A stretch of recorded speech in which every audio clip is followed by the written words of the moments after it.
আপনি যদি বাংলাদেশের মানচিত্রের দিকে তাকান, বাংলাদেশের মানচিত্র তিন দিক থেকে ঘিরে রয়েছে ভারত। রক্তচক্ষু দিয়ে ভারত বাংলাদেশের দিকে তাকিয়ে রয়েছে। এক পাশে রয়েছে যুদ্ধাবস্থায় বিদ্যমান মায়ানমার, আরেক পাশে রয়েছে জলরাশি বঙ্গোপসাগর। দুর্ভাগ্যজনক বিষয়, বাংলাদেশের এখনো পর্যন্ত যথাযথ কোন প্রতিরক্ষা ব্যবস্থা নাই। যেখানে ভারত S-400 আয়রন ডোম রয়েছে, আমাদের কোন এয়ার ডোম নাই, আমাদের কোন আয়রন ডোম নাই, আমাদের সাবমেরিন নাই, আমাদের I-2I air two air missile নাই। আমরা ভারতের যে অস্ত্র রয়েছে, পার্শ্ববর্তী দেশের যে ধরনের প্রতিরক্ষা ব্যবস্থা রয়েছে, আমাদের বাংলাদেশের প্রতিরক্ষা ব্যবস্থা বলতে কিচ্ছু নাই। আমরা কথায় কথায় ভারতের সাথে আমরা যুদ্ধ ঘোষণা করি, মুখ দিয়ে যুদ্ধ হয় না। প্রিয় গাজীপুরবাসী তরুণ প্রজন্ম, আমাদের আত্মরক্ষার জন্য আমাদের যুদ্ধের প্রয়োজন নাই।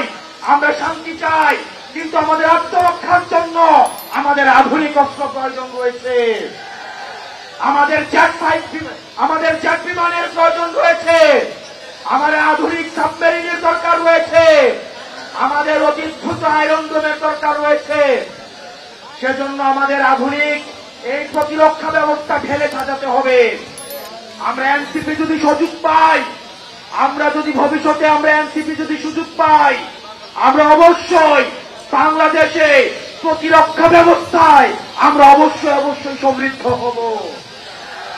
প্রত্যেকটা ঘরে ঘরে আমাদের এই যুদ্ধ সম্পর্কে, আমাদের এই প্রতিরক্ষা ব্যবস্থা সম্পর্কে সন্তানদেরকে সচেতন করতে হবে। শুধু লিপ সার্ভিস দিয়ে ভবিষ্যৎ বাংলাদেশে সার্ভাইভ করা কোনোভাবেই সম্ভব নয়।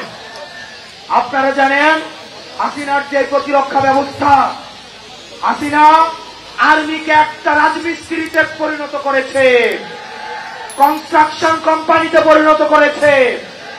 আমাদের আর্মিকে যুগোপযোগী এবং আধুনিক করতে হবে।